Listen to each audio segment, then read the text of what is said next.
Welcome to IMRAN STAR video, or as we call it, ISVi, the collaborative lens on Vancouver.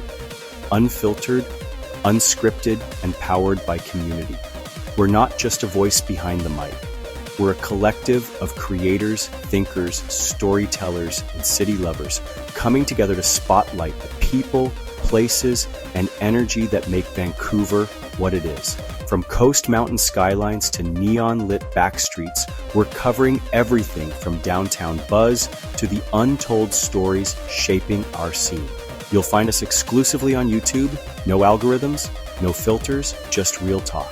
For behind the scenes, updates, and chaotic brilliance in real time, follow us on TikTok and Instagram. So hit subscribe, drop a comment, and help us grow from 100 to 10,000 and beyond. Because this isn't just our platform, it's yours too. Turn it up. Get into it. Let's talk Vancouver. This is ISVi. Cities are more than physical spaces built of glass, asphalt, and steel. They are living texts written by the people who move through them. A city's literary landscape reflects its history, struggles, dreams, and contradictions. Through novels, poetry, spoken word, journalism, and underground publishing, urban spaces become stories that shape identity and collective memory. Exploring a city's literary landscape is therefore not only an artistic pursuit, but a social one, revealing who is heard, who is excluded, and how culture evolves through language. Every city tells its story differently. Some speak through grand historical novels, others through street poetry, murals turned into verse, or independent zines sold at night markets. In modern urban environments, literature no longer lives only in libraries and bookstores. It appears in cafes where poets perform, on buses where commuters read digital fiction, and online where writers publish directly to global audiences. The literary landscape of a city is therefore fluid, constantly shifting as new voices enter and old narratives are challenged. One of the most powerful dimensions of a city's literary identity is diversity.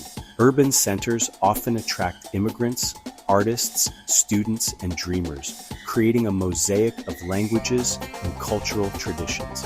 This diversity reshapes storytelling. Writers draw on hybrid identities, blending memory of homelands with experiences of displacement and reinvention. Multilingual poetry, diasporic novels, and cross-cultural memoirs transform the city into a meeting ground of global narratives.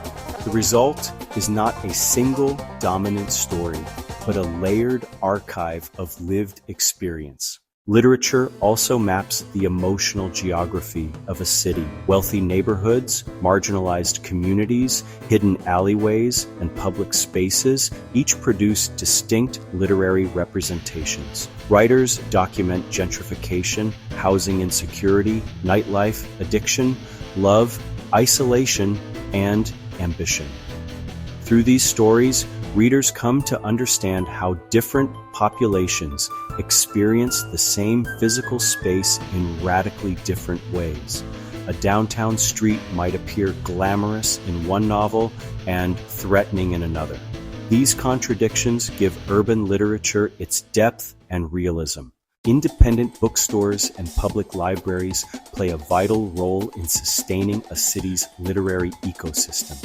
They act as community anchors where writers meet readers and ideas circulate freely.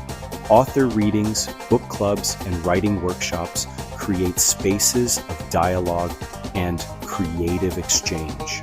In an age dominated by digital media, these physical literary spaces remain crucial. They preserve local voices that might otherwise be lost in the overwhelming scale of global publishing. Spoken word and performance poetry have become especially important in contemporary city literature. These art forms thrive in urban settings because they respond directly to social tensions and lived realities. Slam poetry venues, open mic nights, and campus stages allow emerging writers to bypass traditional gatekeepers and speak directly to their communities. Performance literature often addresses race, gender, colonialism, policing, mental health, and economic survival with immediacy and emotional force.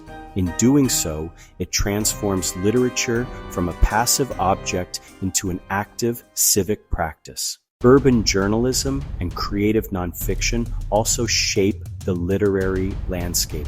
Long-form reporting, personal essays, and investigative storytelling document the city's hidden systems, housing markets, political corruption, environmental struggles, and social movements. These narratives bridge the gap between art and public knowledge. They hold institutions accountable while preserving the stories of everyday people who might otherwise remain invisible. Technology has further expanded the boundaries of city literature. Writers now publish online, serialize stories on social platforms, and collaborate across borders.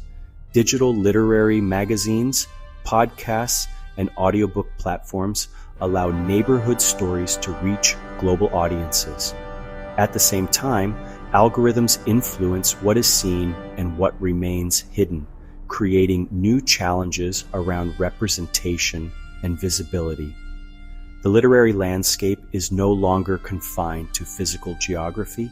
It exists simultaneously in virtual space.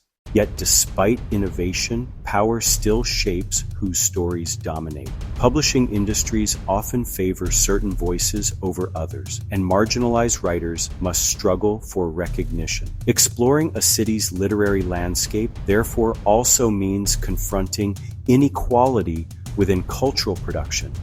Supporting independent presses, community-based storytelling projects, and emerging writers becomes a political act as much as an artistic one. A truly representative literary city is one that listens to its edges as closely as its center.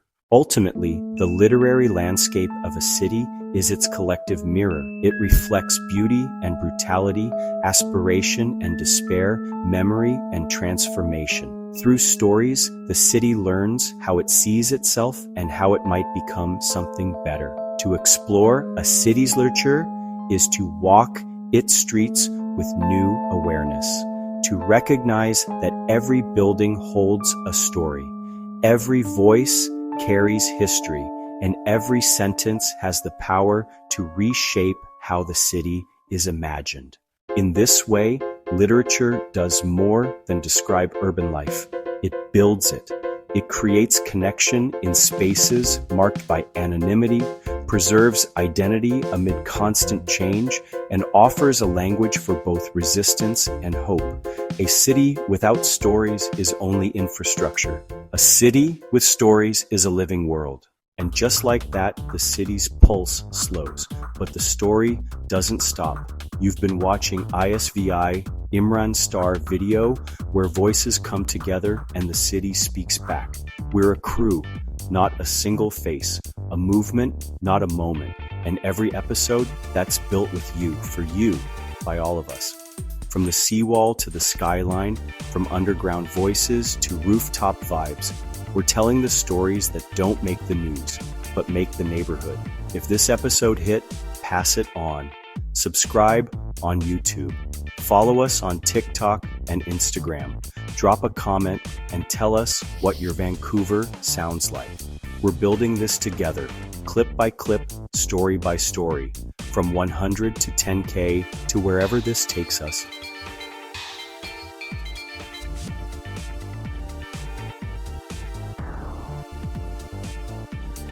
Why? We get there, we all show up. So until the next drop, stay loud, stay collective, and stay in it. This is ISVi, signing off.